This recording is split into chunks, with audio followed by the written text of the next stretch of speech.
Hi, Daryl. Alex from The Upcoming. Pleasure to have you here tonight. So tell me, why did you get involved with the project in the first place?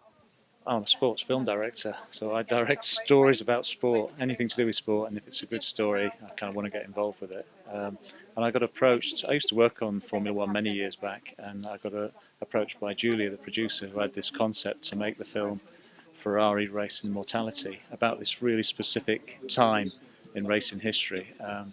And once we sort of did a bit of back research and read about the different characters, and it was just so engaging, so captivating. And each of the five drivers, you could make a film about them individually. So to be able to put them all together and then have over the top Enzo, it was too good an opportunity not to do really as a director. And did you have a personal opinion of Enzo before the film began, and did that change as you filmed it? Yeah, very much so. I really had an opinion of Enzo, which was only what I'd heard and read about in the press and such and so forth.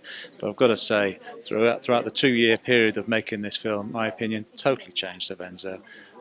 He had his faults like all of us do. But ultimately, he was focused, he was driven, he was determined, and he had a goal and an objective. And he wanted to achieve that, and he did achieve that. Now there were some sort of casualties on the way, but he was certainly a driven man and self-made. And I kind of admire that, the fact he had nothing to start with. He's lost his father, he lost his brother when he was young, and he was totally self-made. So you've got to give him credit for that. So yeah, my opinion of him certainly changed throughout the course of making this film. And in terms of those characters that you're talking about, is there anyone alive today that you think imbues their traits?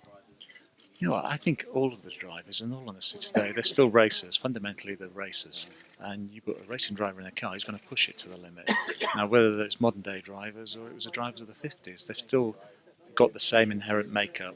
You know, they're racers. And whether it's a car, a go kart, or they're running, they're going to push it to the limit. So I couldn't pick out a driver today specifically. I think they've all got that same trait, and they would have all have done what our guys in the 50s did as well. Um, but thankfully for them, it's a little bit safer. And when we talk about the safety of it and the tragedy that happened in those years, do you think there's a sense that it's not quite a golden age because of that tragedy, or does that almost make it a golden age because of the fact that so many people lost their lives in that time? That's interesting. You know what? I don't think the tragedy made it a golden decade. I think the tragedy added the emotion and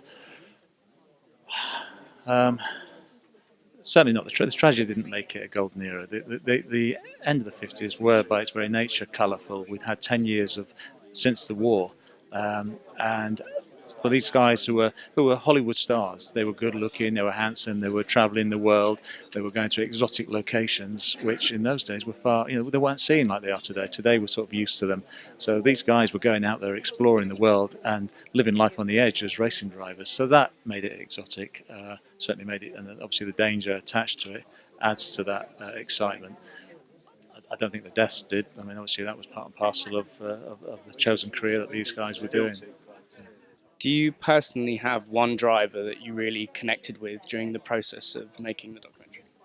Yeah, Peter Collins, without a doubt. I mean, Peter was he was massively handsome, charismatic, and by all accounts, just a genuinely decent guy. What he did with Sterling Moss when he gave him his car, he had the chance to become world champion. I mean, chances of that happening this day and age are pretty slim. So he really kind of pushed the boundaries, and he certainly sort of with all the research and getting to know Louise, his wife, he was a decent bloke, all round decent bloke. You mentioned you worked in Formula One before. Do you think after making this that you'd like to go back into Formula One potentially?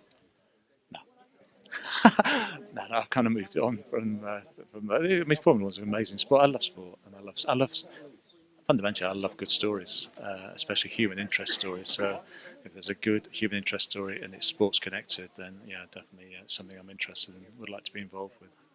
Thank you so much for talking to us, Darryl. Take care. It's amazing. I loved it. It was great.